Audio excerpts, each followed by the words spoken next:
Khogoi mobile no rotugoi ti khlai nokfangni yago yafari rikha postrem thalani police Sekangobo kemajak mobile rok no rotugoi nokfangni thani yafar jak police Kokti shalabo khorok noichiba lukurokni kemajak mobile no rotugoi ti khlai nokfangni thani yafar jakha kemajak mobile kifili manma bai khas ranglai jak Kebang police nino Kebamani missing diary thanao rijak hini shaka police rotugoi ti khlai thani joda kishanango hini bosaka Tamuni hinkai mobile khogoi telangmani iyagulono sim khulogoi payo tei ketal sim mobile dayashak mobile no track khlai mainya Police taibo shakha je borokni yago mobile mano aborokni ishago majranahar jaiga tamoni hinkai kebang yakshikok eba borokni yaktei bini yago mobile phayo tei mobile payei narakmani bagi hini shaka নমস্কার ভাই actually 25টার মতো mobile recovery করা হয়েছে actually আমরা এই মোবাইলগুলো missing entry হয়েছিল আমাদের এখানে তো মিসিং হওয়ার পরে আমরা এগুলো ট্র্যাক করি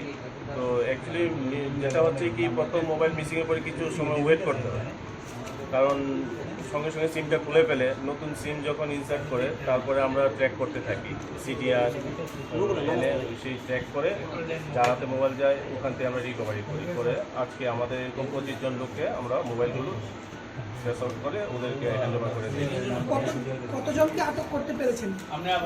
অ্যাকচুয়ালি আটক যাদের কাছ থেকে মোবাইলগুলি পাওয়া যায় সেই মোবাইলগুলো অ্যাকচুয়ালি অনেকগুলো হাত হয়ে আসে তো এই প্রত্যেকটা কেসে যদি আমরা সেরকম করতে যাই অনেক টাইম কনজিউমিং ম্যাটার তবে আমাদের কাছে একটা কেস হয়েছে এই কেসের আন্ডারে আমরা বুক করে চলছি যেটা বটতলা থানার ওসি অভিজিৎ মণ্ডল কেসটা তদন্ত করছে ওই কেসে আমরা 3-4 জনকে অ্যারেস্টও করেছি। যার হাতে পাওয়া যায় লাস্ট ওকে কি গ্রেফতার করা যায় না?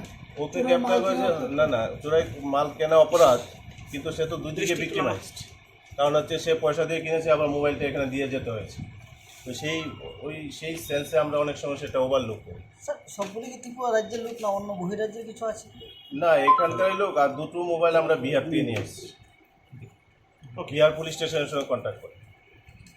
এগুলি কি রাজ্যের বিভিন্ন থানা থেকে কানেকশন করা হয়েছে?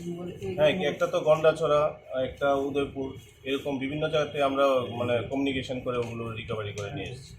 এগুলির সঙ্গে কোনো গ্যাং জড়িত নাকি সেপারেটলি আলাদা আলাদাভাবে?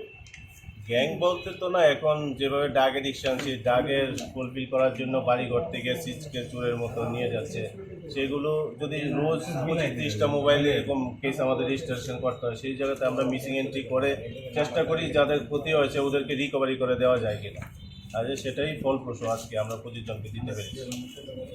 Thank you sir. 23 মার্চ হ্যাঁ ভাবছিলাম না যে পাবো কিন্তু পায়া তো বেশ ভালোই লাগছে। কীভাবে পেয়েছেন আজকে? আমারে অ্যাকচুয়ালি ফোন করছিল তারা পরশু দিনকে ওএসপিএস থেকে আর কি তারপরে আজকে আইলাম। পুলিশের কাজটা নিয়ে কী বলবেন? হ্যাঁ পুলিশের কাজ তো অবশ্যই প্রশংসনীয় অবশ্যই। মোবাইল কতদিনের ভিতরে পেয়েছেন আপনারা? ওই তো এপ্রিল মে জুন জুলাই 4 মাসের মধ্যে। কীভাবে হারিয়েছিল আপনার মোবাইলটা? অটোতে। আগরতলা নিম প্রণব নিকথম ব্যুরো রিপোর্ট খুম্পই।